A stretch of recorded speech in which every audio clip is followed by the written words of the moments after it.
नमस्कार, मैं हूं सान्या और स्वागत है आपका वीटीवी इंडिया में। ये है आज की खबर। आज बृहस्पतिवार को समूचे देश में जश्न ईद मिलादुन्नबी यानी इस्लाम धर्म के पैगंबर जनाब मोहम्मद रसूलुल्लाह सल्लल्लाहु अलैहि वसल्लम के जन्म दिवस के अवसर पर ईद मिलादुन्नबी का प्रोग्राम समूचे हिंदुस्तान ही नहीं बल्कि अन्य इस्लामिक देशों में भी मनाया गया है। ये नज़ारा आप साफ देख पा रहे हैं। प्रयागराज जनपद के असरावल कला में भी शान शौकत के साथ जुलूस निकाला गया है।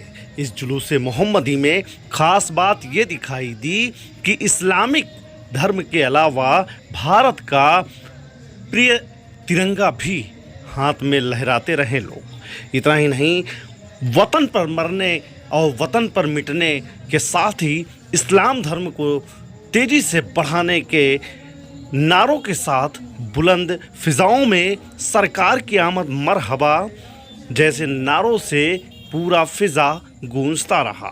असराउल कला में हर धर्म हर समुदाय के लोगों ने बढ़ चढ़ कर के इस जुलूस मोहम्मदी में हिस्सा लिया और जगह जगह पे लोगों ने एक दूसरे का स्वागत किया। ये जुलूस अपने मकामी रास्ते से होते हुए गांव में भ्रमण किया। आपको पता चले कि जश्न ईद मिलादुन नबी आज समूचा देश मना रहा है।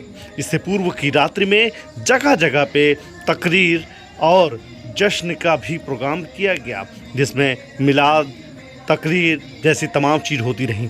इसके साथ ही हर जगह पे रोशनी का भी इंतज़ाम खूब किया गया।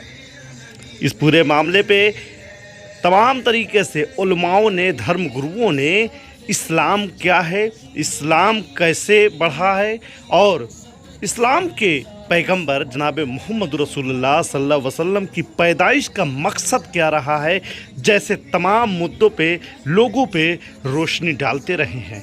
इस पूरे मामले में क्या कुछ कहना है धर्म गुरु हाफिज निज़ामुद्दीन साहब का, सुने आप उनका भी संदेश।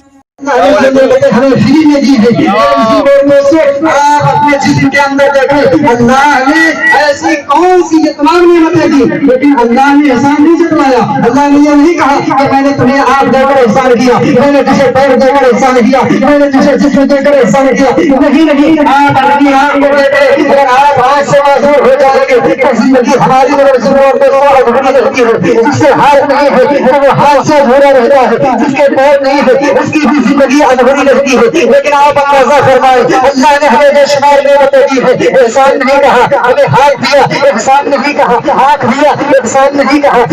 इस जुलूस के दौरान पे अजहरी कमेटी की तरफ से लंगर खाने का भी इंतज़ाम किया गया, जिसमें लोगों को तमाम तरीके से शीरीनी बांटी गई, पानी का इंतज़ाम, शरबत का इंतज़ाम वगैरह भी किया गया था। बताया चले कि प्रयागराज के असरावल कला में शान शौकत के साथ जुलूस निकाला गया, जहां पर अमन शांति के लिए हाथ उठाए गए और मुल्क में तरक्की हो जैसी बातों पर भी दुआएं मांगी गई हैं। बताया चले कि इस कार्यक्रम में मोहम्मद साहब के वसीले से मुल्क को संदेश भी दिया गया, जिसमें कहा गया वफादार रहो देश के प्रति अपने। देश से गद्दारी मतलब मोहम्मद साहब से गद्दारी है। इस जुलूस में समाज सेवी शानू अशरावल, निज़ामुद्दीन, मोहम्मद जावेद, मनसब, सिम्मी सहित असरावल कला के तमाम बड़े बूढ़े बुजुर्ग बच्चे एवं अन्य गांव क्षेत्र के लोगों ने भी बढ़ चढ़ कर के हिस्सा लिया। इस पूरे मामले में हाफिज निज़ामुद्दीन साहब ने वीटीवी इंडिया के माध्यम से देश को क्या पैगाम दिया, सुने उनकी भी जुबानी। ये हमारे नबी सल्लल्लाहु अलैहि वसल्लम जो पूरी कायनात के लिए, दुनिया इंसानियत के लिए एक खुशी की बात है कि हम नबी कौनैन सल्लल्लाहु अलैहि वसल्लम का मिलाद यानी पैदाइश मनाते हैं। और आपको पता होना चाहिए कि हमारी ज़िंदगियां और हमें जो ईमान, कुरान और जो कुछ भी जीने का सलीका, लोगों से बात करने का सलीका, उठने बैठने का तरीका आया है, तो हमें उसी ज़ात नबी कौनैन सल्लल्लाहु अलैहि वसल्लम से आया है। तो हम जिसके ज़रिए से हमें ईमान, कुरान और जीने का तरीका आया है, अपने हो, गैर हो, हिंदू हो, मुसलमान हो, सबसे अच्छे से मिलना, ताल्लुक़ रखना, मिलजुल करके रहना और अपने देश की हिफाजत करने के लिए हमारे नबी सल्लल्लाहु अलैहि वसल्लम ने हमें पैगाम दिया है, तो हम क्यों ना उसका जश्न मनाएं। बस यही वजह है कि जिसके ज़रिए हमें सब कुछ मिला है, हम उस नबी की आमद यानी पैदाइश की खुशी मनाते हैं। लगातार जिस तरह से इस्लामिक सर्कल के साथ तिरंगा यात्राएं भी निकाली जा रही है, आगे आगे देखा जाता है कि तिरंगा यात्राएं भी चल रही हैं। जी, जी। इसका क्या कुछ कारण है? इस बारे इसका कारण यही है, मैंने अभी बताया कि मेरे नबी जब सल्लल्लाहु अलैहि वसल्लम 4 साल की तकरीबन उम्र शरीफ थी या 6 बरस की थी, तो मक्के में जब कुछ दुश्मनों ने हमला किया था, तो मेरे नबी ने जो है अपने हाथों में पत्थर लेकर के अपनी कौम से कहा था कि वतन की हिफाजत करो, वतन की हिफाजत करो, यानी वतन की मोहब्बत का पैगाम दिया था।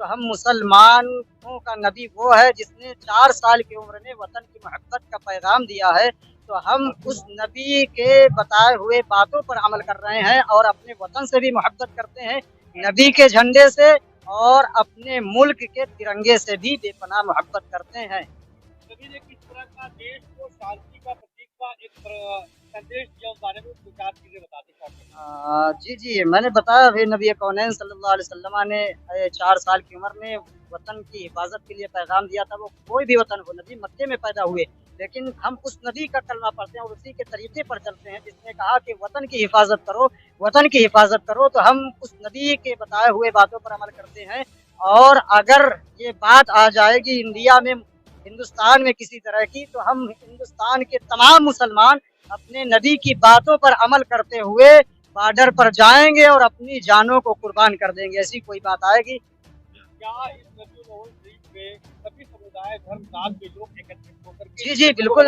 बिल्कुल, बिल्कुल इकट्ठे होते हैं, सारे लोग इकट्ठे होते हैं, सारे लोग मोहब्बत से जो है मिलते-जुलते भी हैं और बहुत से गैर मुस्लिम भी जो है मोहब्बत करते इसमें आए हुए हैं और अपने हाथों में झंडे भी लिए हुए हैं माशाअल्लाह। क्या आप संदेश देना चाहेंगे देश को आज 12 रबी जी, मैं संदेश यही देना चाहूँगा कि हमारे नबी ने यही पैगाम दिया है कि तमाम लोग मिल कर के रहें, आपस में इख्तिलाफ ना पैदा करें, मोहब्बत पैदा करें, फिर वो चाहे किसी धर्म का रहने वाला हो। तो हम तमाम लोगों को इस जलसे से, इस मिलाद से ही पैगाम देंगे, तमाम लोग जो है आपस में मिलजुल कर रहें। और ये इंडिया है, यहाँ पर हर तरह के लोग रहते हैं, तो यहाँ पर हमें सबसे मिलजुल कर मोहब्बत से रहने की ज़रूरत है।